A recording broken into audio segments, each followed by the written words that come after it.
ఇప్పుడు writing dynamics పక్కన పెడితే నాకు ఈ క్వెషన్‌కి ఆన్సర్ ఇంకోటేంటంటే,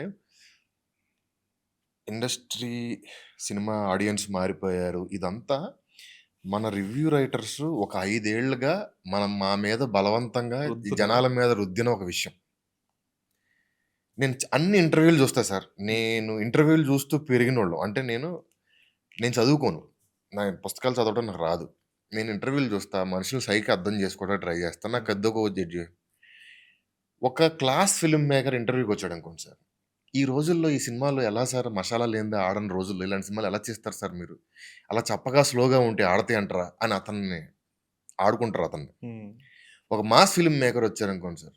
మొత్తం జనరేషన్ మారిపోయింది. సినిమా మారిపోయింది. వరల్డ్ సినిమా ఎక్స్‌ప్లోర్ చేస్తున్న రోజుల్లో ఇంకా మషాలా సినిమాలు ఎవడు చూస్తాడు సార్ అంటారు. ఏ ఏ టెక్నీషియన్ వచ్చినా సరే సార్, అతనికి కాంట్రాస్ట్ క్వెషన్ అడుగుతారు తప్ప, నేను అంటే వాళ్ళకి అసలు కరెక్ట్‌గా ఏం కావాలో నాకు తెలీదు. నిజంగా అర్థం కాదు. హ్మ్. ఇప్పుడు సే మన హ్మ్. ఇప్పుడు 'గోపీచంద్' గారిది ఒక ఇంటర్వ్యూ చేశాను. హీరో 'గోపీచంద్' గారిది. నేనొక్కడినే నేను సినిమాలు అతను మాస్ సినిమా ప్రమోషన్‌కొచ్చాడు. ఒకళ్ళంటారు ఇలాంటి కమర్షియల్ సినిమాలు ఎక్కడ సార్? అది సార్, ఇది సార్ అని. మీరు అలాంటి సినిమాలు చేశారు కదా! ఒక్కడినే అలాంటివి ఇప్పుడు ఎందుకు చేయరంటారు. ఇంకొక అలాంటిదే ఆయన కొత్త సినిమా చేసొస్తే, ఇలాంటి సినిమాలు ఆడవని మీ కెరియర్‌లో ఆల్రెడీ ప్రూవ్ అయింది కదా సార్. నేను ఇది 'గోపీచంద్' గారిని ఎందుకు తీసుకున్నానంటే నాకు ఇమ్మీడియేట్‌గా గుర్తొచ్చింది తప్ప వేరే ఎవరు? ఉద్దేశ్యం ఏం లేదు. ఆ! అసలేం కావాలిరా మీకు టైమ్‌లో